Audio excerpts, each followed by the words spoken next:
Pag-archive sa impeachment case ni Vice President Sara Duterte pagtataksil sa taong bayan ay sa CBCP official. Detalye ng balitang yan mula kay Radyo Jairus Peña, Florida. RMN Live Report!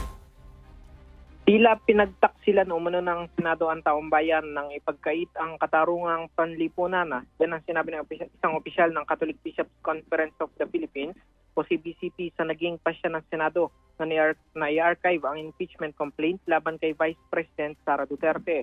Sabi ni Kidapawan Bishop Jose Colin Bagaforo, Chairman ng CBCP Episcopal Commission on Social Action, Justice and Peace, ang pagkakait ng Senado na ituloy ang paglilitis sa Vice Presidente sa mga alegasyon ng katiwalian sa kaban ng bayan ay pagkakait ng katarungan sa lipunan at isang tahasang pagtataksil sa mga mamamayan. Nabigo mo ng mga senador na gampanan ng kanilang tungkulin bilang isang impeachment court matapos na una na silang manumpa bilang mga senator judge.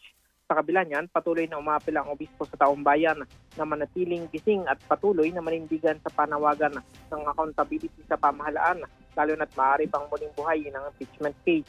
Dapat tindahan niya maging bukas ang kamalayan ng bawat isa sa pagsusuri, pagninilay at paninindigan sa kabutihan at kapakanan ng bayan, kasabay ng pagtiyak na may susulong ang pananagutan mula sa mga tiwaling opisyal ng bansa. Kasama mo sa DXL RMN Manila, Radyo Jairus Peña, Florida, Tatak RMN.